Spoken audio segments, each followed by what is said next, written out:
అందరికీ నమస్కారం అండి. ఈరోజు ఇక్కడ మనం పిడుగురాలలో, ఇది నా ఫస్ట్ విజిట్ టు పిడుగురాల. ఎస్పీగా నేను కొత్తగా ఇక్కడ పల్నాడు జిల్లాకి వచ్చాను. చాలా డిఫికల్ట్ సర్కమ్స్టాన్సెస్లో నేను రావడం జరిగింది. మీ అందరికీ తెలుసు. ఇప్పుడు రీసెంట్లీ ఇక్కడ ఏమేమి ఘటనలు జరిగినాయి, particularly Macherla, Gurazala constituencies, Narasaraopet constituencies, so many ఇక్కడ చాలా ఖరాబ్ ఇన్సిడెంట్స్ జరిగినాయి కదా, అవునా కాదా? మా పల్నాడు పేరు, ఇప్పుడు నేను కూడా పల్నాడు, మన పల్నాడు, ఇప్పుడు పల్నాడు పేరు చాలా ఖరాబ్ అయింది, అవునా కాదా? ఖరాబ్ అయింది కదా. చాలా పాత టైంలో ఇట్లా చెప్పేది ఈ పల్నాడు అంటే చాలా ఫెరోషియస్ ఉంటారు, ఫ్యాక్షన్ ఉంటుంది, అక్కడ ఏం లా అండ్ ఆర్డర్ లేదు, ఇది పాత టైంలో చెప్పేది. బట్ ఇప్పుడు ఏం జరిగింది, 4-5 years నుంచి అట్లాంటి పెద్దగా ఏం లేదు. చాలా టైం నుంచి నక్సలిజం అయిపోయిన తర్వాత ఇంత పెద్దగా ఏం లేదు. ఇప్పుడు మళ్ళీ బయటికి వచ్చింది ఇది. అండ్ అప్పుడు స్టేట్ లెవెల్లో అందరికీ తెలుసు పల్నాడు అంటే ఏంటి, ఓన్లీ ఏపీ, ఆంధ్రప్రదేశ్ వాళ్ళకి తెలుసు, బయట ఎవరికి తెలియదు పల్నాడు అంటే ఏంటి. ఇప్పుడు పల్నాడు ఫేమస్ అయింది ఇండియాలో. దేనికోసం? గొడవ కోసం, కొట్లాడటం కోసం. ఇది మంచిదా? మంచిది కాదు.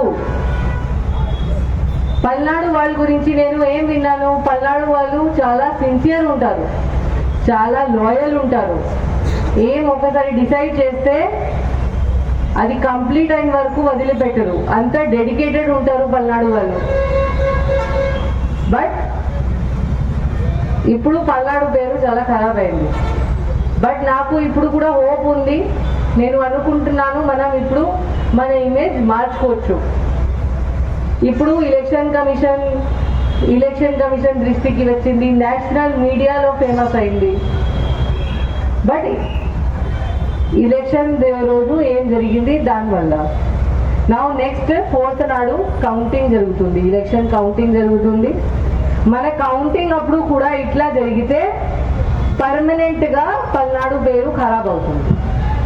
ఇప్పుడు మనం పీస్ఫుల్గా ఇది జరిపిస్తే మనం రికవర్ చేయొచ్చు, మన పేరు రికవర్ చేయొచ్చు మనం.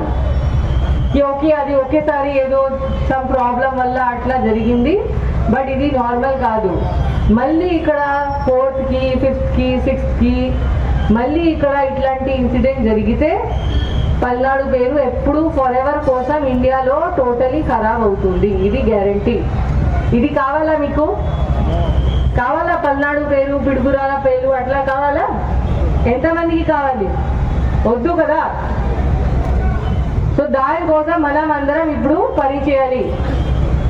మీరు ఏం పని చేయాలి? ఏం పని చేయడం అవసరం లేదు, జస్ట్ హ్యాపీగా హౌస్లో కూర్చోవాలి, ఏం గొడవ పడకూడదు, అంతే. అది కష్టమా?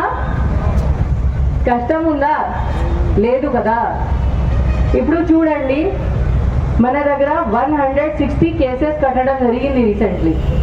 ఈ జస్ట్ 10 daysలో 160 కేసెస్ ఒక డిస్ట్రిక్ట్లో 1 monthలో కూడా జరగదు, ఓన్లీ ఇక్కడ 10 daysలో జరిగింది.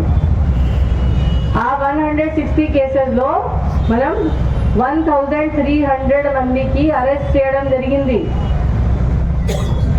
పల్నాడులో జైల్లో స్పేస్ లేదు. ఇప్పుడు మనం అందరికీ రాజమండ్రి పంపించాలి, అట్లా అయింది ఇప్పుడు పరిస్థితి ఇక్కడ.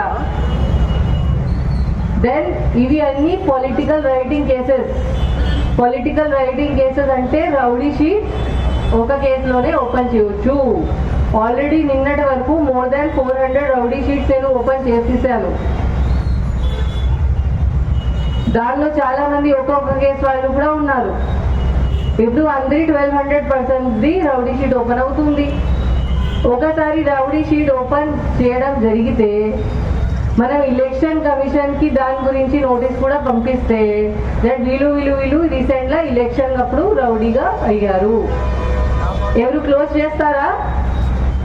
ఎవరికి ధైర్యం ఉంటుందా? దాని తర్వాత మీ రౌడీ షీట్ క్లోజ్ చేయడానికి ఉండదు కదా.